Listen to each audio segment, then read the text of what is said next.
Hello बच्चों। आज अपन solve करने वाले हैं चैप्टर 29 की एक्सरसाइज को। ऑब्जेक्टिव फर्स्ट और ऑब्जेक्टिव सेकंड एक्सरसाइज जो है वो अपन ने पहले ही सोल्व कर ली थी। अब आज हम सोल्व करेंगे एक्सरसाइज के अंदर क्वेश्चन नंबर 1 से लेकर 10 तक। चलिए, फर्स्ट क्वेश्चन जो है वो है अपने पास में, find the dimensional formula of epsilon not. तो एप्सिलॉन नॉट जो है वो क्या होती है? Electric permittivity of free space. अब अगर अपन कूलाम्ब फोर्स की बात करें तो जो कूलाम्ब फोर्स अपने पास में होता है वो कितना होता है? F is equal to 1/4 pi epsilon naught Q1 Q2 upon में कितना R स्क्वायर। Q1 और Q2 दोनों चार्ज हैं, R जो है वो दोनों चार्ज के बीच की डिस्टेंस है, एप्सिलॉन नॉट जिसके लिए अपने को डायमेंशन फॉर्मूला निकालना है और F है यहाँ पर फोर्स। तो यहाँ से अपन एप्सिलॉन नॉट की वैल्यू निकालें तो एप्सिलॉन नॉट कितना हो जाएगा? तो F को इधर ले आओ, एप्सिलॉन नॉट इधर आ गया तो Q1 Q2 अपॉन में 4 पाई F और R स्क्वायर ये वाला बन गया। अब जब भी अपन डायमेंशनल फॉर्मूला कैलकुलेट करते हैं तो अपने को पता है कि भाई ये 4 पाई जो है वो यहाँ पर क्या है? कांस्टेंट है। और कोई भी कांस्टेंट जो होता है उसकी ना तो यूनिट होती है और ना ही डायमेंशनल फॉर्मूला होता है। तो डायमेंशन या यूनिट कैलकुलेट करने के लिए 4 पाई को अपने को लिखने की जरूरत नहीं है। तो epsilon naught is equal to बना Q1 Q2 अपॉन में F R स्क्वायर। अब Q1 और Q2 की बात करें अपन तो Q1 जो है वो है चार्ज। चार्ज का सिंपल फॉर्मूला क्या होता है? करंट इनटू में टाइम। तो Q1 जो है यानी चार्ज जो है, चार्ज का डायमेंशनल फॉर्मूला क्या बन जाएगा? तो अपन ने बोला करंट इनटू में टाइम। करंट जो है उसको अपन रिप्रेजेंट करते हैं ए से डायमेंशन के अंदर, तो A1 T1 टाइम को डिनोट कर दिया अपन ने। Q2 जो है ये भी चार्ज ही है, ये भी चार्ज है, तो इसको डिनोट कर दिया अपन ने वापिस A1 T1 से। अपॉन में फोर्स आ रहा है, फोर्स का डायमेंशनल फॉर्मूला क्या होता है? M1 L1 T minus 2। फिर आ रहा है R डिस्टेंस। डिस्टेंस का डायमेंशनल फॉर्मूला L1, लेकिन पावर जो है डिस्टेंस की वो कितनी है? 2। तो यहाँ पर भी पावर अपन ने लगा दी 2। तो यहाँ से अगर इन सबको इकट्ठा करें अपन तो क्या बन जाएगा? जैसे M की बात करें तो M केवल नीचे आ रहा है, यहाँ पर इसको ऊपर लेके चले जाएं तो M माइनस का 1 हो गया। L की बात करें तो L नीचे यहाँ पर 1 है, यहाँ पर 2 है, तो टोटल L हो गए यहाँ पर 3। ऊपर कोई भी L नहीं है तो L की पावर ऊपर ले जाएंगे तो -3। T की बात करें तो T यहाँ पर -2 है, ऊपर T 2 है, यहाँ पर दोनों जगह T है तो T की पावर 2 बोल सकते हैं। यहाँ पर T की पावर -2 ऊपर जाएगा तो T की टोटल पावर जो है वो कितनी हो गई? 4। फिर बचा A की ऊपर यहाँ पर देखें तो दो जगह है तो पावर कितनी आ गई? 2 आ गई। तो ये बन गया डायमेंशनल फॉर्मूला किसका? Electric permittivity of free space यानी एप्सिलॉन नॉट का डायमेंशनल फॉर्मूला बन गया।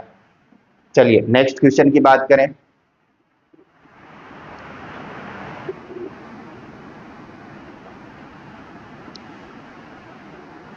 नेक्स्ट क्वेश्चन है अपने पास में, ए charge of 1 coulomb is placed at the top of your college building and another equal charge at the top of your house. यानी अपने को बोला है कि भाई एक कूलम्ब का जो एक चार्ज है वो चार्ज रखा हुआ है टॉप ऑफ बिल्डिंग, यानी किसी बिल्डिंग के टॉप पर, कॉलेज बिल्डिंग के टॉप के ऊपर रखा हुआ है। Another equal charge at the top of your house, दूसरा इक्वल चार्ज है जो घर पर रखा, घर के टॉप के ऊपर रखा हुआ है। इक्वल चार्ज है यानी दोनों का मैग्नीट्यूड सेम है, 1 कूलम्ब के इक्वल है। आगे अपने को बोल रहा है take the separation between the two charge to be 2 kilometre, यानी इन दोनों चार्ज के बीच की जो डिस्टेंस है वो अपने को दे दी 2 किलोमीटर। आगे क्या बोल रहा है क्वेश्चन के अंदर?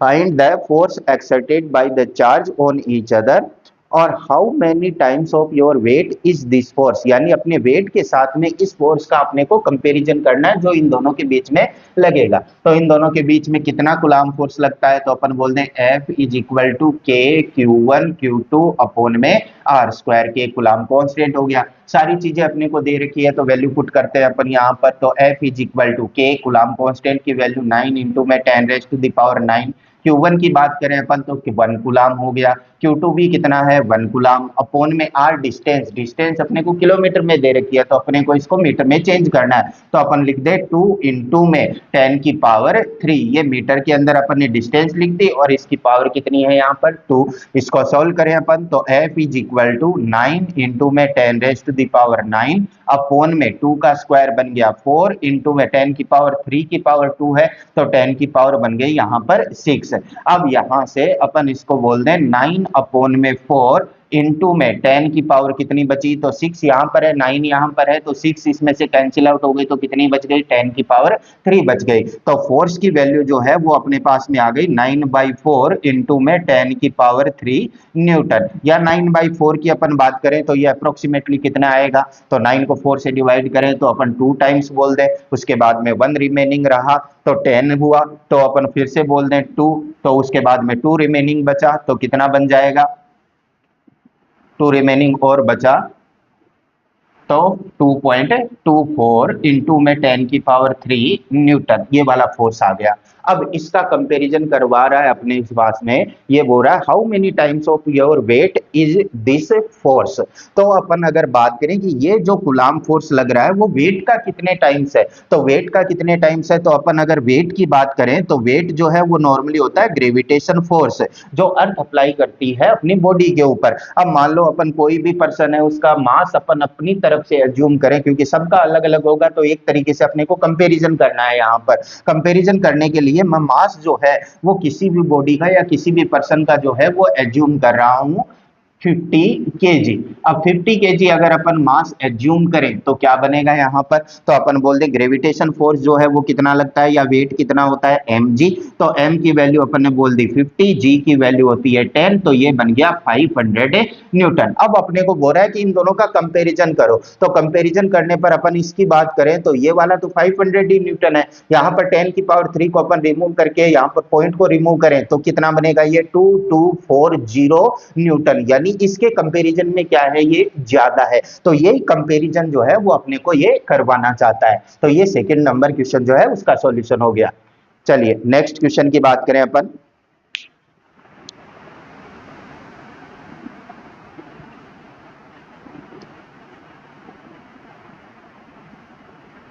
Next question third number,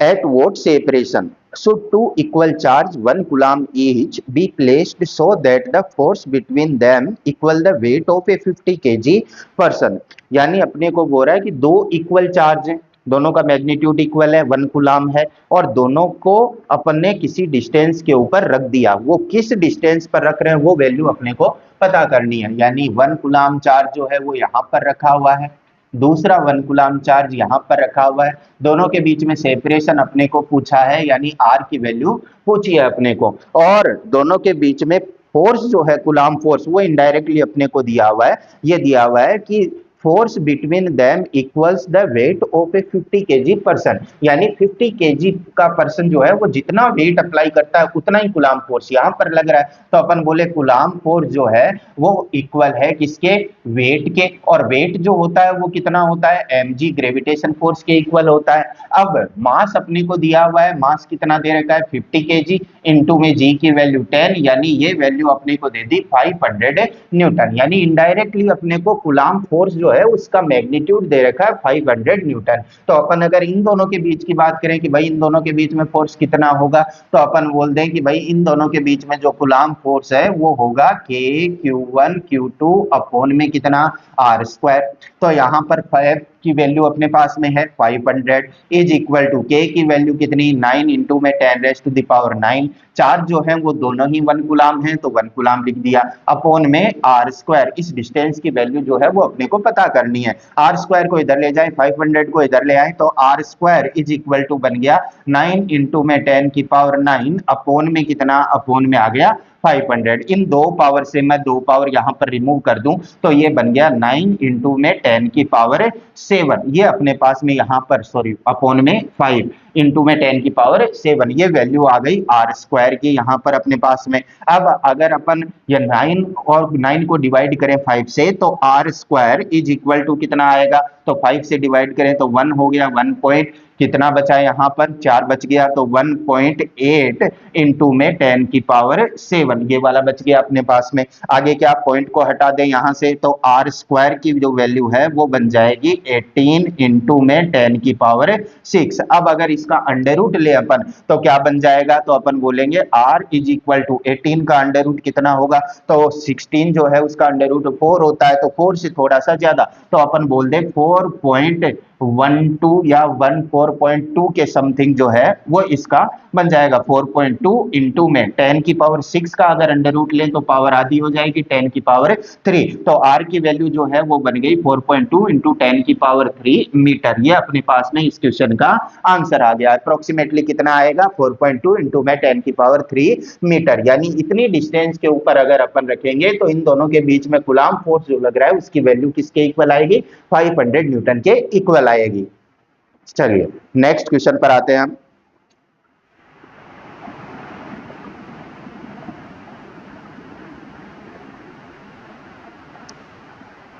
fourth number question क्या बोल रहा है अपने को, two equal charge are placed at a separation of 1 metre, what should be the magnitude of the charge so that the force between them equal to weight of a 50 kg person. यानी दो equal charge है और दोनों को 1 metre के separation पर रखा हुआ है, तो अब अपने को चार्ज का मैग्नीट्यूड पूछ रहा है, तो अपन बोल दे यहाँ पर एक चार्ज जो है वो है Q, दूसरा कोई सिमिलर ही चार्ज है इक्वल मैग्नीट्यूड का Q, और दोनों को रखा हुआ है 1 मीटर की डिस्टेंस के ऊपर। सेपरेशन जो दे रखा है दोनों के बीच का वो दे रखा है 1 मीटर। अब अपने को बोला है कि इन दोनों के बीच में जो कूलम्ब फोर्स लग रहा है वो कूलम्ब फोर्स वेट के इक्वल है, और वेट के लिए अपने को मास जो है वो दे रखा है 50 kg, तो अगर अपन लिख दें 50 इंटू में g की वैल्यू 10, तो ये बन गया 500 न्यूटन। यानी इनडायरेक्टली अपने को कूलम्ब फोर्स की वैल्यू जो है वो यहाँ पर दे रखी है। फोर्स का फॉर्मूला यहाँ पर अप्लाई करें अपन, तो F C is equal to coulomb force कितना होता है, के Q1 Q2 अपॉन में कितना आर स्क्वायर। कूलम्ब फोर्स अपने पास में है कितना है 500 Newton, is equal to K की वैल्यू 9 इंटू में 10 की पावर 9 इंटू में दोनों ही चार्ज जो हैं वो एक जैसे हैं, सिमिलर चार्ज है, तो दोनों की जगह क्यू क्यू पुट करें तो ये बन जाएगा क्यू स्क्वायर अपॉन में कितना आर, आर की वैल्यू 1 है, 1 का स्क्वायर लिख दिया अपन ने, 1 का स्क्वायर कितना हो जाएगा 1 ही हो जाएगा।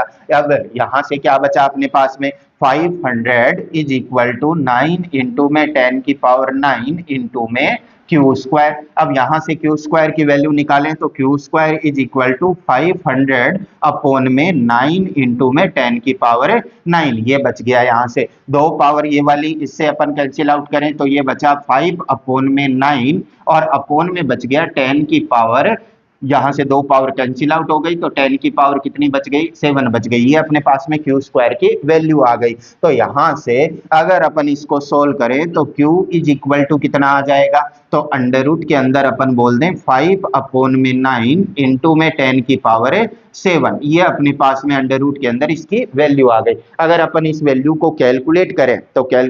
तो वैल्यू जो है वो कितनी आएगी अपने पास में 5 डिवाइडेड बाई 9 0.55 आता है, ये वाली वैल्यू आएगी अंडर रूट के अंदर 0.55 और 10 की पावर कितनी है, तो 10 की पावर ऊपर ले जाए तो ये कितनी बन गई माइनस का 7 बन गई। अब इसको अगर अपन 6 बनाए पावर को या फिर 8 बनाना चाहें तो 6 बना लेते हैं अंडर रूट के अंदर 5.5 इंटू 10 की पावर -8, तो 10 की पावर -8 का अगर अंडर रूट करेंगे तो 10 की पावर कितनी आ जाएगी, यहाँ पर 10 की पावर आ गई -4। 5.5 की अगर अंडर रूट की अपन बात करें तो 5.5 का जो अंडर रूट है वो कितना आ जाएगा, तो अपन अंडर रूट लेते हैं अंडर रूट 5.5 2.34 इंटू 10 की पावर -4, क्यू की वैल्यू आ गई और क्यू की यूनिट यानी चार्ज की यूनिट क्या होती है कूलम्ब। तो ये अपने पास में चार्ज की वैल्यू आ गई कि जो दोनों चार्ज है उनका मैग्नीट्यूड कितना है 2.34 इंटू 10 की पावर -4 कूलम्ब। ये इस क्वेश्चन का आंसर हो गया। चलिए नेक्स्ट क्वेश्चन की बात करें।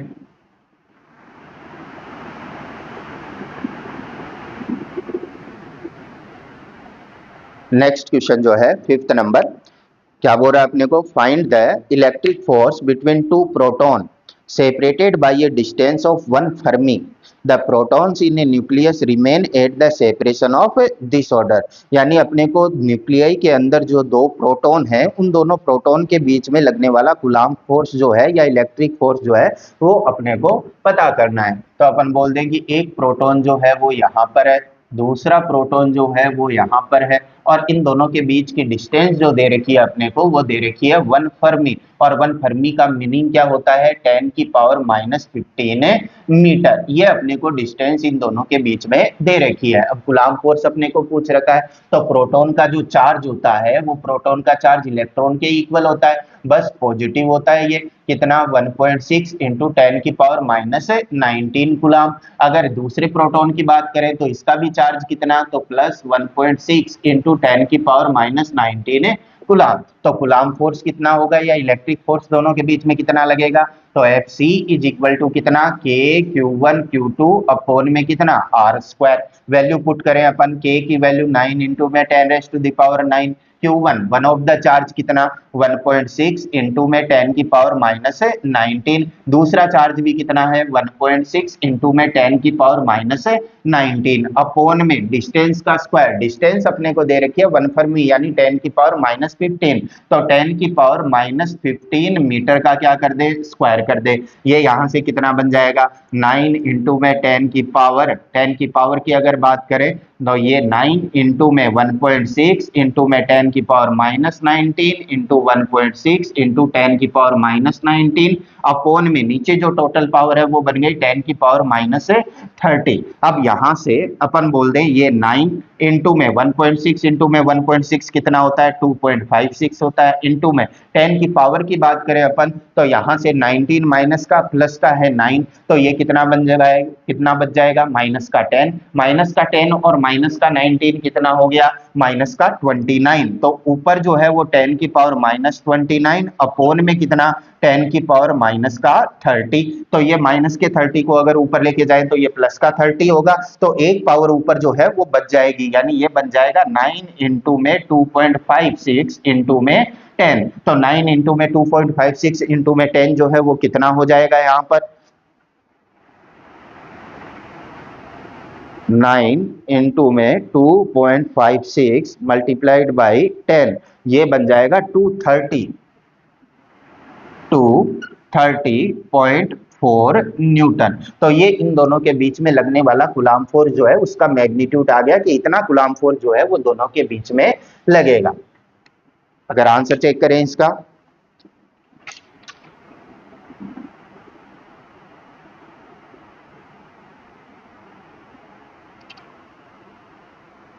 फिफ्थ नंबर क्वेश्चन, हाँ 230 न्यूटन अप्रोक्सीमेटली जो है वो 230 न्यूटन इसका आंसर गिवन है। चलिए नेक्स्ट क्वेश्चन की बात करें अपन,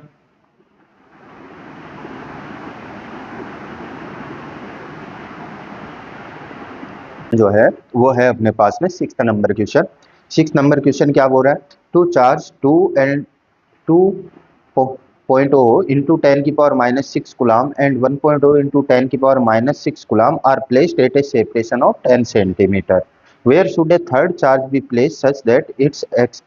experience no net force due to these charge? अब देखिए कि ये कंडीशन है जिसके अंदर अपने पास में दो चार्ज दिए हुए हैं, तो इसके लिए आपको एक कॉन्सेप्ट जो है वो ध्यान में रखना है। कॉन्सेप्ट क्या है कि मान लो अपने को दो चार्ज जो है वो दिए हुए हों और दोनों पॉइंट चार्ज है, और दोनों चार्ज मान लो एक चार्ज है Q1 दूसरा वाला चार्ज है Q2 और दोनों का जो नेचर है वो सेम, यानी या तो दोनों पॉजिटिव है या फिर दोनों कैसे हैं नेगेटिव है, सेम नेचर के हैं दोनों। तो अपने को जो पॉइंट जिसके ऊपर नेट फोर्स जो है वो जीरो होगा, वो नेट फोर्स जीरो वाला पॉइंट कहां पर होगा, तो अपन बोलेंगे वो पॉइंट जो है वो कहां पर होगा, इन दोनों के बीच में, बिटवीन बोथ चार्ज, यानी ऐसा पॉइंट जिसके ऊपर अपन कोई भी चार्ज रख दें और उस चार्ज पर नेट फोर्स जीरो हो, तो उस चार्ज को अपने को किस पॉइंट पर रखना है, तो वो पॉइंट जो है वो दोनों चार्ज जहां पर रखे हुए हैं उनके बीच में कहीं पर होगा। और बीच में कहां पर होगा, तो इसका अपन आइडिया लगा सकते हैं कि अगर Q1 का मैग्नीट्यूड जो है वो Q2 से ज्यादा है, मान लो कि Q1 की वैल्यू ज्यादा है Q2 से, तो जो पॉइंट होगा जिसके ऊपर नेट फोर्स 0 है वो ज्यादा मैग्नीट्यूड वाले चार्ज से ज्यादा डिस्टेंस के ऊपर होगा और कम मैग्नीट्यूड वाले से डिस्टेंस जो है वो कम होगी। यानी अगर अपन R की बात करें तो R की वैल्यू यानी डिस्टेंस की वैल्यू Q1 से जो है वो ज्यादा होगी और डिस्टेंस की वैल्यू Q2 से जो है वो क्या होगी, कम होगी। यानी ज्यादा मैग्नीट्यूड का है तो उससे डिस्टेंस भी ज्यादा, कम मैग्नीट्यूड का है तो उससे डिस्टेंस भी क्या हो जाएगी, कम हो जाएगी। अगर मैग्नीट्यूड जो है वो Q1 का कम हो किससे, Q2 से, तब अपन बोलेंगे कि भाई डिस्टेंस जो है वो डिस्टेंस Q1 की से कम होगी उस पॉइंट की, और Q2 से उसकी डिस्टेंस जो है वो क्या होगी, ज्यादा होगी। यानी जो चार्ज ज्यादा है उससे डिस्टेंस भी क्या होगी, ज्यादा होगी। अगर दोनों सेम नेचर के हैं तो, अगर दोनों का नेचर जो है वो अपोजिट है, मान लो Q1 और Q2 जो है वो अपोजिट नेचर के हैं, इन दोनों का नेचर जो है वो है अपोजिट, एक पॉजिटिव है और दूसरा नेगेटिव है, तब अपन बोलेंगे कि भाई एफ नेट बराबर 0 वाला जो पॉइंट होगा वो आउटसाइड द चार्जेज, यानी दोनों जो चार्ज है उनके मिड में कहीं पर नहीं होगा या बिटवीन उनके कहीं पर नहीं होगा, उनसे बाहर की तरफ होगा, आउटसाइड द चार्ज। और अगर अपन को बात कर दे कि वो होगा कहां पर, तो वही बात यहां पर कि अगर Q1 की वैल्यू जो है वो Q2 से ज्यादा है, तब अपन बोलेंगे जिसका मैग्नीट्यूड ज्यादा है, जिस चार्ज का मैग्नीट्यूड ज्यादा है उससे डिस्टेंस जो है वो भी क्या होगी, ज्यादा होगी उस पॉइंट की, और जिसका मैग्नीट्यूड कम है उससे डिस्टेंस जो है वो भी क्या होगी, कम होगी। ऐसे ही अगर बोल दे कि भाई Q1 की वैल्यू जो है वो Q2 से ज्यादा है या सॉरी कम है, तो कम होगी तो डिस्टेंस जो है Q1 से वो भी क्या होगी, कम होगी। किसके कंपैरिजन में, Q2 के कंपैरिजन में। तो ये दो चीजें जो है वो अपने को ध्यान में रखनी है कि अगर सेम नेचर है तो कहां पर वो पॉइंट होगा जहां पर एफ नेट 0 बनेगा, और अपोजिट नेचर है तो कहां पर वो पॉइंट होगा जहां पर एफ नेट या रिजल्टेंट फोर्स दोनों चार्ज की वजह से 0 होगा। अब ये जो अपन थर्ड चार्ज रख रहे हैं, इस चार्ज की वैल्यू के ऊपर ये डिपेंड नहीं करता। थर्ड चार्ज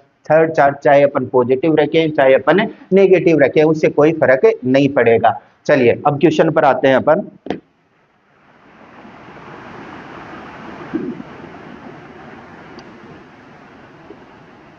चलो क्वेश्चन देखो, फिफ्थ के अंदर सॉरी सिक्स्थ के अंदर अपने को दो चार्ज जो है वो गिवन है। पहला चार्ज अपने को दे रखा है, यहां पर अपने को पहला चार्ज दे दिया Q1 की वैल्यू जो है वो अपने को दे रखी है 2.0 इंटू 10⁻⁻6। यहां पर कोई दूसरा चार्ज है, दूसरा चार्ज अपन बोल दे Q2 की वैल्यू अपने को दे रखी है 1.0 इंटू 10⁻⁻6। दोनों के बीच का जो इनिशियल सेपरेशन अपने को दे रखा है वो दे रखा है 10 सेंटीमीटर का, तो ये 10 सेंटीमीटर अपन ने यहाँ पर सेपरेशन बना दिया। अब देखो दोनों जो चार्ज अपने को गिवन है वो दोनों चार्ज सेम नेचर के, दोनों के दोनों पॉजिटिव है, तो अपन बोलेंगे कि जो 0 वाला पॉइंट है जहां पर एफ नेट 0 होगा, तो एफ नेट 0 वाला पॉइंट जो है वो कहां पर होगा, तो दोनों पॉजिटिव है सेम नेचर के है, तो इन दोनों के बीच में कहीं पर होगा। किससे ज्यादा डिस्टेंस पर, किससे कम डिस्टेंस पर होगा, तो अपन बोल देंगे जिसका मैग्नीट्यूड ज्यादा है उससे ज्यादा डिस्टेंस पर होगा, तो मैग्नीट्यूड इसका ज्यादा है यानी Q1 से ज्यादा डिस्टेंस पर। तो अपन ने यहां पर पॉइंट बना लिया कि ये पॉइंट P है, यहां पर कोई एक चार्ज Q जो है वो अपन रख सकते हैं, यहां पर 0 हो सकता है, तो इस पॉइंट की Q1 से जो डिस्टेंस है वो अपन एज्यूम कर लेते हैं R। तो ये वाली जो बची हुई डिस्टेंस है वो कितनी हो गई, 10 माइनस में कितना, R। अब अपन बोले भाई ये Q चार्ज अपन पॉजिटिव एक बार कंसीडर करके चल रहे हैं कि अपन पॉजिटिव चार्ज जो है वो यहाँ पर ले रहे हैं, तो अगर ये पॉजिटिव चार्ज है तो Q1 वाला जो है वो इस Q को रिपेल करेगा यानी वो फोर्स जो लगाएगा वो लगाएगा इधर की तरफ, इसको अपन नाम दे देते हैं F1। Q2 वाला भी पॉजिटिव है, ये इस पॉजिटिव को रिपेल करेगा यानी फोर्स जो लगाएगा वो लगाएगा इधर की तरफ, इसको नाम दे देते हैं अपन F2। अब ये जो दोनों फोर्स लग रहे हैं इन दोनों फोर्स की डायरेक्शन एक दूसरे के अपोजिट है, अगर इनकी वैल्यू भी इक्वल बन जाए तो नेट फोर्स P पॉइंट के ऊपर कितना बन जाएगा, 0 बन जाएगा। तो अपन बोल दें for F P equal to 0, यानी पी पॉइंट पर जो चार्ज रखा हुआ है उसके ऊपर अगर नेट फोर्स 0 है तो अपने को पता है कि then magnitude of F1 is must be equal to magnitude of F2, यानी इन दोनों का फोर्स का जो मैग्नीट्यूड है वो क्या होना चाहिए, इक्वल होना चाहिए। F1 कितना, तो F1 अपन ने लगाया, इन F1 जो है वो अपन ने इन दोनों के बीच में लगाया, कितना फोर्स लगा, तो K इंटू में Q1 इंटू में सेकेंड चार्ज Q अपॉन में डिस्टेंस, तो ये वाली डिस्टेंस R है तो डिस्टेंस का स्क्वायर कर दिया। F2 कितना, तो F2 इन दोनों के बीच में है तो K इंटू में Q2 इंटू में Q अपॉन में डिस्टेंस जो है वो है 10 माइनस R, तो 10 माइनस R का स्क्वायर कर दिया। K Q से K Q कैंसिल आउट हो गया, अब यहाँ पर स्मॉल q कैंसिल आउट हो रहा है, इसीलिए मैंने कहा था कि भाई ये जो अपन चार्ज यहाँ पर बीच में रख रहे हैं इस चार्ज की वैल्यू पर डिपेंड नहीं करता कि भाई ये वाला पॉइंट इक्विलिब्रियम का पॉइंट होगा या फिर नहीं होगा। क्या बचा, Q1 की वैल्यू पुट करें तो 2 इंटू में 10 की पावर -6 अपॉन में R का square is equal to Q2 की वैल्यू पुट करें तो 1 इंटू में 10 की पावर -6 अपॉन में 10 माइनस R का होल स्क्वायर लगा दिया। अब 10 की पावर -6 से 10 की पावर -6 कैंसिल आउट हो गई, यहाँ पर बचा 2 अपॉन में R square is equal to 1 upon में 10 माइनस R का होल स्क्वायर, दोनों तरफ का अंडर रूट लें तो अंडर रूट 2 की वैल्यू 1.414 तो 1.4 अपन कंसीडर कर लें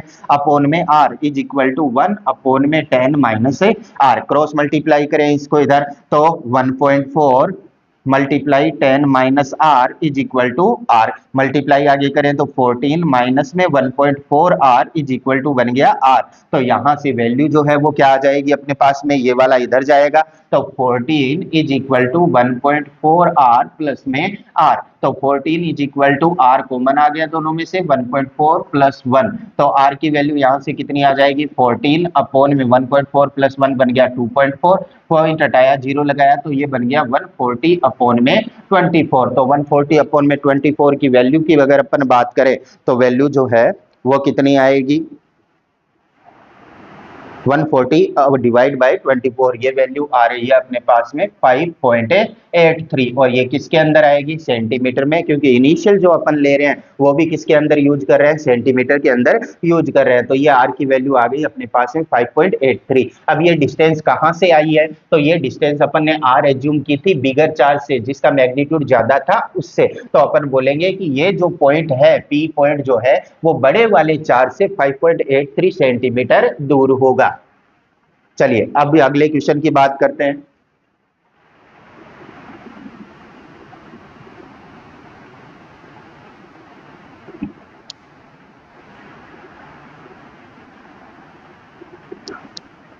नेक्स्ट क्वेश्चन को अगर अपन देखें तो नेक्स्ट क्वेश्चन के अंदर अपने को बोला है कि प्रीवियस प्रॉब्लम की ही बात की है कि इससे पहले वाले क्वेश्चन के अंदर अपन ने जो लिया था उसी डाटा की, लेकिन एक डाटा इसमें चेंज कर दिया। कहा है suppose the second charge in the previous problem is -1 into 10 की power -6 coulomb, locate the position where a third charge will not experience a net force. तो वही क्वेश्चन है, केवल अपने को अब की बार जो है वो एक चार्ज जो है वो नेगेटिव दे दिया, तो अपन बोलेंगे यहाँ पर मान लो एक चार्ज अपने को दिया हुआ है, वैल्यू कितनी है Q1 is equal to 2.0 into 10 की पावर -6। फिर अपने को बोल दिया दूसरा चार्ज यहाँ पर कहीं पर है Q2 की वैल्यू अपने को दे दी -1.0 इंटू 10 की पावर -6 से कूलम, ये वैल्यू दे रखी है, ये Q1 ये वाला Q2, दोनों के बीच की इनिशियल डिस्टेंस जो है वो अपने को दे रखी है 10 सेंटीमीटर। अब थर्ड चार्ज को कहां पर रखना चाहिए, तो ये दोनों चार्ज जो है वो दूसरे के अपोजिट नेचर के है, और अपोजिट नेचर जब होता है तब या तो इस वाले चार्ज के इधर की तरफ वो जीरो वाला पॉइंट होगा या फिर इस चार्ज के इधर की तरफ जीरो वाला पॉइंट होगा। तो अपने को कैसे पता चलेगा, तो अपन बोलेंगे मैग्नीट्यूड किसका ज्यादा है, तो मैग्नीट्यूड Q1 का ज्यादा है, तो जिसका मैग्नीट्यूड ज्यादा होता है उससे डिस्टेंस ज्यादा होनी चाहिए, जिसका मैग्नीट्यूड कम होता है उससे डिस्टेंस कम होनी चाहिए। तो ऐसी सिचुएशन इधर ही कहीं पर हो सकती है, तो यहाँ पर अपन P पॉइंट के ऊपर कोई चार्ज रख देते हैं Q पॉजिटिव नेचर का, और इसकी जो डिस्टेंस है अपन यहाँ से वो डिस्टेंस एज्यूम कर लेते हैं कितनी R। अब अगर फोर्स की अपन बात करें तो इसको Q को अपन पॉजिटिव रख रहे हैं, तो ये वाला Q1 वाला जो है वो इस Q के ऊपर फोर्स किधर लगाएगा, तो ये भी पॉजिटिव ये भी पॉजिटिव, तो ये रिपेल करेगा इधर लगाएगा, इस फोर्स को अपन नाम दे देते हैं F1। ये वाला किधर लगाएगा, तो ये नेगेटिव है, ये पॉजिटिव है, तो ये इसको अट्रैक्ट करेगा यानी फोर्स लगाएगा इधर की तरफ, इसको नाम दे देते हैं अपन F2। अब अपने को ये कंडीशन दी हुई है कि इस पॉइंट के ऊपर नेट फोर्स क्या होना चाहिए, 0, तो अपन बोल दें फॉर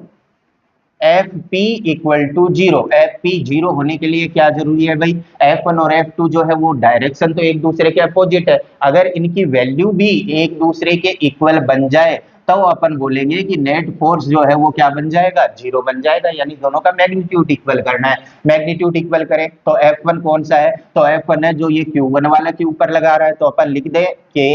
Q1 Q अपोन में डिस्टेंस कितनी, तो यहां से यहां तक टोटल कितनी 10 सेंटीमीटर प्लस में कितना R, तो अपन लिख दें 10 प्लस में R का square is equal to F2 कितना, तो F2 है इन दोनों के बीच में लगने वाला, तो क्या लिखे के Q2 इंटू में Q अपोन में डिस्टेंस कितनी R, R का स्क्वायर कर दिया, के Q से के Q कैंसिल आउट हो गया, वैल्यू डाले यहां पर, तो Q1 की वैल्यू कितनी है 2 इंटू में 10 की पावर -6 अपोन में 10 प्लस R का whole square is equal to Q2 की वैल्यू कितनी है, तो 1 इंटू में 10 की पावर -6 अपोन में कितना R स्क्वायर लिख दिया अपन ने। अब यहाँ पर डायरेक्शन अपन नेगेटिव के बेस पर पहले से ही ले रहे हैं, पहले से ही डायरेक्शन अपोजिट ले ली है, तो नेगेटिव साइन का यूज यहाँ पर नहीं कर रहे हैं अपन, तो 10 की पावर -6 से 10 की पावर -6 कैंसिल आउट हो गया, दोनों तरफ का अंडर रूट ले लें तो 2 का अंडर रूट बना 1.4 अपोन में कितना 10 प्लस R हो गया इसका अंडर रूट, यहां पर लिखे तो 1 अपोन में R, क्रॉस मल्टीप्लाई करें तो ये बन गया 1.4 R is equal to 10 plus में R, R को इधर ले आए तो 1.4 R माइनस में R is equal to 10, R common ले लिया 1.4 माइनस में 1 इज इक्वल टू बन गया 10, तो R इंटू में 1.4 माइनस में 1 0.4 इज इक्वल टू बन गया 10, तो ये R की वैल्यू जो है वो यहां से अपने पास में आ गई, R is equal to 10 upon में 0.4, ये पॉइंट ये हटा दिया अपन ने, ये R की वैल्यू जो है वो अपने पास में कितनी आ गई 25 सेंटीमीटर आ गई। अब R अपन ने कहां से लिया था, तो R जो अपन ने डिस्टेंस ली थी वो ली थी Q2 से, यानी स्मॉलर चार्ज से, यानी स्मॉलर चार्ज से कितनी डिस्टेंस के ऊपर, अपने को बोलते हैं कि भाई डिस्टेंस अलग अलग से पूछ सकता है, तो डिस्टेंस फ्रॉम स्मॉलर चार्ज, तो स्मॉलर चार्ज जो है उससे कितनी डिस्टेंस पर रखेंगे अपन 25 सेंटीमीटर। अपने को बोल दे कि भाई डिस्टेंस वो बताओ बिगर चार्ज से, डिस्टेंस फ्रॉम बिगर चार्ज, तो बड़े वाला जो चार्ज है उससे कितनी डिस्टेंस, तो R की वैल्यू 25 आई है, तो इससे डिस्टेंस के लिए अपने को 10 सेंटीमीटर और ऐड कर देना है, यानी 25 प्लस में 10 कितना हो गया 35 सेंटीमीटर, ये इस क्वेश्चन का आंसर हो गया। तो दोनों कॉन्सेप्ट आपको ध्यान में रखने हैं कि अगर दोनों सेम नेचर के हैं तब को पॉइंट जो होगा जहां पर नेट फोर्स 0 होगा वो इन दोनों के बीच में कहीं पर होगा, और कहां पर होगा, तो जो मैग्नीट्यूड ज्यादा है, जिस चार्ज का मैग्नीट्यूड ज्यादा है उससे डिस्टेंस ज्यादा पर, कम वाले से कम डिस्टेंस के ऊपर। अगर दोनों का नेचर अपोजिट है तो जो पॉइंट है जहां पर फोर्स 0 होगा वो उन दोनों के आउटसाइड कहीं पर होगा, और आउटसाइड कहां पर, बड़े वाले चार्ज से ज्यादा डिस्टेंस पर, कम वाले चार्ज से कम डिस्टेंस के ऊपर। चलिए नेक्स्ट क्वेश्चन की बात करें हम।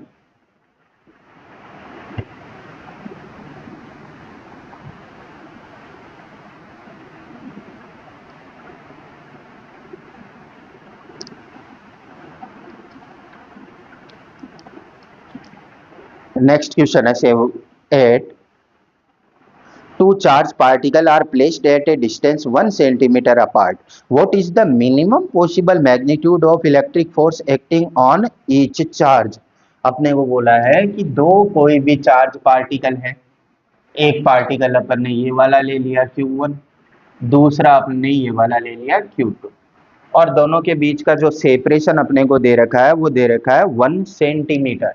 1 सेंटीमीटर दोनों के बीच का सेपरेशन। अब अपने को बोला है कि भाई मिनिमम फोर्स जो है, minimum possible magnitude of the electric force, तो मिनिमम फोर्स कितना लगना चाहिए दोनों के बीच में, तो डिस्टेंस तो दे रखी है अपने को, अगर चार्ज भी मिनिमम होगा तब अपन बोलेंगे फोर्स मिनिमम लगेगा। अब चार्ज मिनिमम कितना पॉसिबल हो सकता है, तो चार्ज मिनिमम किसके इक्वल पॉसिबल हो सकता है, इलेक्ट्रॉन के चार्ज के इक्वल, क्योंकि क्वांटा होता है ये चार्ज का क्वांटा, यानी मिनिमम वैल्यू चार्ज की जो है वो इलेक्ट्रॉन के चार्ज के इक्वल होती है। तो यहाँ पर अपन कूलाम फोर्स की कैलकुलेशन करें तो Fc इज इक्वल टू के Q1 Q2 अपॉन में कितना आर स्क्वायर, वैल्यू पुट करें तो k की वैल्यू 9 इंटू में 10⁻⁹ इंटू में दोनों चार्ज क्या है E है तो E स्क्वायर कर दिया, अपॉन में R 1 सेंटीमीटर तो 1 इंटू में 10⁻⁻2 का क्या कर दिया स्क्वायर कर दिया। वैल्यू रखे इलेक्ट्रॉन के चार्ज की तो 9 इंटू में 10⁻⁹, इलेक्ट्रॉन का चार्ज कितना होता है 1.6 इंटू में 10⁻⁻19, ये रख दी अपन ने इलेक्ट्रॉन के चार्ज की वैल्यू,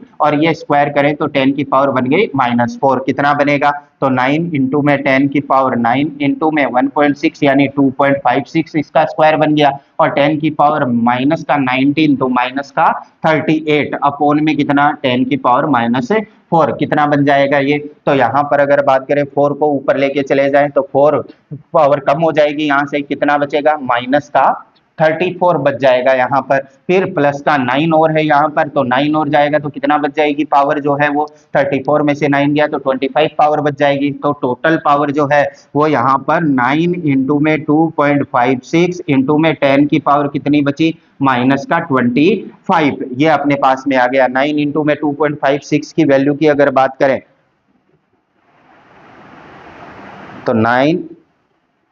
इंटू में 2.56 ये बनता है 23.04 इंटू 10 की पावर -20, इन दोनों के बीच में लगने वाले कूलाम फोर्स की 23.04 इंटू 10 की पावर -25 न्यूटन। आंसर अगर चेक करें इसका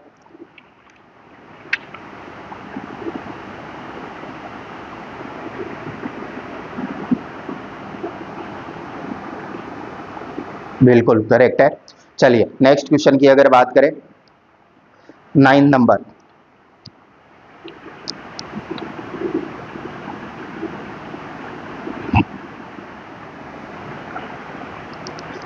क्वेश्चन है estimate the number of electrons in 100 gram of water, how much is the total negative charge on these electrons। यानी अपने को दिया हुआ जो है वो अपने को दे रखा है 100 ग्राम ऑफ वाटर H2O अपने को दे रखा है। चलिए अब अपन बात करें यहाँ पर कि भाई कितने इलेक्ट्रॉन होंगे, तो सबसे पहले तो अपने को ये पता लगाना है कि भाई यहाँ पर एटम कितने हैं और उन एटम के अंदर कितने नंबर ऑफ इलेक्ट्रॉन्स यहाँ पर अवेलेबल हैं। तो सबसे पहले तो अपन बात करें कि एक एटम जो है इस H2O का, 1 एटम ऑफ H2O कितने इलेक्ट्रॉन यहाँ पर हैं, कंसिस्ट कितने इलेक्ट्रॉन जो है वो यहाँ पर इसके अंदर प्रेजेंट है। तो कितने कंसिस्ट है H2 के अंदर 2 तो ये हो गए हाइड्रोजन के, और ऑक्सीजन का कितने हो गए 8, तो 8 और 2 यानी 2 तो हाइड्रोजन के और 8 किसके ऑक्सीजन के, तो टोटल कितने हो गए 10 हो गए। यानी H2O का एक एटम जो है वो कितने इलेक्ट्रॉन रख रहा है 10 इलेक्ट्रॉन रख रहा है। तो अपने को ये पता लगाना है कि ये अपने को जो गिवन डाटा है इसके अंदर H2O के कितने एटम्स अवेलेबल हैं। तो अगर अपन बात करें कि भाई 1 मोल की, या 1 मोल का मतलब अपन बोलते हैं ऑक्सीजन जो है इसका एटॉमिक वेट कितना हो गया 16, और हाइड्रोजन के कितने हो गए 2 टोटल, तो कितना हो गया टोटल 18 ग्राम 18 ग्राम। 18 ग्राम जो H2O है उस 18 ग्राम H2O के अंदर नंबर ऑफ एटम्स किसके इक्वल होता है Na अवोगाद्रो नंबर के इक्वल होता है, और अवोगाद्रो नंबर कितना 6.023 इंटू में 10⁻23, यानी इतने नंबर ऑफ एटम्स जो हैं वो किसके अंदर होते हैं, तो वो होते हैं 18 ग्राम H2O के अंदर होते हैं। अब अपने पास में कितने ग्राम है 100 ग्राम है, तो अपन बोलते हैं 1 ग्राम H2O जो है वो 1 ग्राम H2O के अंदर कितने एटम्स होंगे, तो अपन बोलते हैं 6.023 इंटू में 10⁻23 अपोन में कितना आ गया 18 आ गया। अपने को पता लगाना है 100 ग्राम के अंदर कितने हैं, तो 100 ग्राम जो H2O है 100 ग्राम H2O इसके अंदर जो नंबर ऑफ एटम होंगे वो नंबर ऑफ एटम कितने होंगे तो अपन लिख दें 6.023 इंटू में 10 की पावर 23 डिवाइड बाई 18 इंटू में अपने को कितना दिया हुआ है 100 ग्राम, तो 100 से क्या कर दिया इसको मल्टीप्लाई कर दिया। ये अपने पास में टोटल नंबर ऑफ एटम्स आ गए जो अपने को गिवन डाटा है उसके अकॉर्डिंग। अब एक एटम के अंदर कितने इलेक्ट्रॉन हैं, 10 इलेक्ट्रॉन है, तो अपन बोलते हैं total number of electron, total number of electron तो कितने होंगे, तो 6.023 इंटू में 10 की पावर 23 इंटू 100 अपॉन में 18, ये तो नंबर ऑफ एटम हो गए। और इसको किससे मल्टीप्लाई कर दें कि एक एटम के अंदर 10 इलेक्ट्रॉन है तो इतने एटम में कितने होंगे, तो 10 से क्या कर दिया मल्टीप्लाई कर दिया। ये यहां से कितना बनेगा, तो नंबर ऑफ एटम्स जो है वो अपन बोल दें, ये इसको अप्रोक्सीमेटली अपन 6 एज्यूम करें तो ये 6 से ये वाला 3 चला गया, तो यहाँ पर कितना बचेगा, 1/3 कितना होता है या 10/3 कितना होता है, तो 3.3 के समथिंग या 3.3 या 3.34 इंटू में 10 की पावर की अगर बात करें अपन तो इसको इससे कैंसिल आउट कर दिया, ये 10/3 को अपन ने ये लिख दिया, तो 10 की पावर 23 24 25, तो 10 की पावर जो है वो 25 आ गई। ये इतने अपने पास में टोटल नंबर ऑफ इलेक्ट्रॉन्स आ गए। अब अपने को चार्ज पूछा है यहाँ पर कि भाई टोटल चार्ज कितना होगा, तो टोटल चार्ज की बात करें तो एक इलेक्ट्रॉन का चार्ज जो है वो कितना होता है, E के इक्वल होता है, यानी 1.6 इंटू में 10 की पावर -19 के इक्वल। तो अपने पास में नंबर ऑफ इलेक्ट्रॉन है n, ये अपन ने निकाल लिया, इसको इसे मल्टीप्लाई कर दें तो ये कितना बन जाएगा, तो अपन बोल दें 1.6 इंटू 10 की पावर -19 को मल्टीप्लाई कर देते हैं 3.34 इंटू 10 की पावर 25 के साथ में, तो ये कितना बन जाएगा, यहाँ पर 3.34 को अगर अपन मल्टीप्लाई करें 1.6 के साथ में 3.34 मल्टीप्लाइड बाई 1.6 तो ये बन रहा है 5.344 और 10 की पावर की बात करें तो 25 ये 19 ये, तो यहाँ से कितनी पावर जो है वो बच जाएगी, तो 10 की पावर 6 पावर जो 10 की पावर 6 जो है वो यहाँ पर बच जाएगी। ये टोटल चार्ज आ गया अपने पास में यहाँ पर 5.344 इंटू में 10 की पावर 6 कूलम, ये यहाँ पर अपने पास में टोटल चार्ज की वैल्यू आ गई है कि इतना चार्ज जो है वो 100 ग्राम H2O के अंदर होगा। या फिर अपने को बोल दे कि भाई नंबर ऑफ इलेक्ट्रॉन कितने, तो नंबर ऑफ इलेक्ट्रॉन ये वाले हैं इसके अंदर, नंबर ऑफ प्रोटॉन कितने होंगे, तो जितने नंबर ऑफ इलेक्ट्रॉन है उतने ही नंबर ऑफ क्या होंगे, प्रोटॉन होंगे। और टोटल चार्ज की बात करेंगे तो ये इलेक्ट्रॉन का चार्ज अपन निकाल रहे हैं तो इसकी वैल्यू को अपन क्या बता देंगे, नेगेटिव बता देंगे, क्योंकि टोटल नंबर ऑफ इलेक्ट्रॉन जो है उनका चार्ज अपन निकाल रहे हैं। प्रोटॉन का चार्ज बोल दे तो यही वैल्यू किसके अंदर आ जाएगी, पॉजिटिव के अंदर आ जाएगी। चलिए नेक्स्ट क्वेश्चन की बात करें। नेक्स्ट क्वेश्चन है अपने पास 10th number, suppose all the electrons of 100 gram water are lumped together to form a negatively charged particle and all the nuclei are lumped together to form a positively charged particle. If these two particles are placed 10 centimeter away from each other, find the force of attraction between them. Compare it with your weight. तो अब देखो इसी question के अंदर, इसी question के data का अपन use कर रहे हैं। अपन ने 100 ग्राम H2O के अंदर इलेक्ट्रॉन जो है वो टोटल निकाले और उनका टोटल चार्ज निकाल लिया। अब ये बोल रहा है इन सबको एक जगह इकट्ठा कर दिया और जो बचे हुए प्रोटॉन हैं उनको एक जगह इकट्ठा कर दिया और दो पार्टिकल जो है वो बना दिए। तो अपन क्या लिखेंगे यहाँ पर कि एक पार्टिकल जो है वो एक पार्टिकल यहाँ पर है जिसके पास में चार्ज जो है वो तो है पॉजिटिव का, जो प्रोटॉन बना रहे हैं 5.344 इंटू में 10 की पावर 6 कूलम।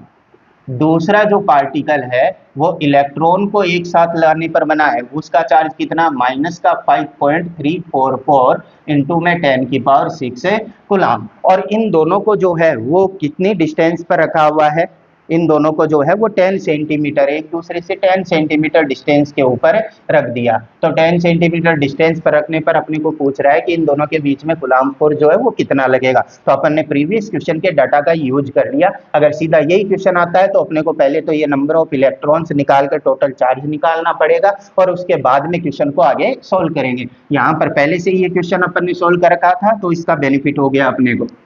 चलिए अब यहाँ पर अपने को कूलम फोर्स पूछा है तो कूलम फोर्स के लिए क्या लिखे, K Q1 Q2 अपॉन में कितना R²। तो F C coulomb force is equal to K की वैल्यू 9 इंटू में 10 raise to the power 9, Q1 की वैल्यू की बात करें तो 5.344 इंटू में 10 की पावर 6, Q2 की वैल्यू भी सेम है 5.344 इंटू में 10 की पावर 6 अपोन में, तो अपोन में 10 सेंटीमीटर, तो 10 इंटू में 10 की पावर -2 का क्या कर दे, स्क्वायर कर दे यहाँ पर। तो ये F C is equal to कितना बना, तो इसको मल्टीप्लाई कर लेते हैं अपन यहाँ पर, तो मल्टीप्लाई करें तो कितना बनेगा 9 मल्टीप्लाइड बाई 5.344 मल्टीप्लाइड बाई 5.344, तो ये बन रहा है 257.025,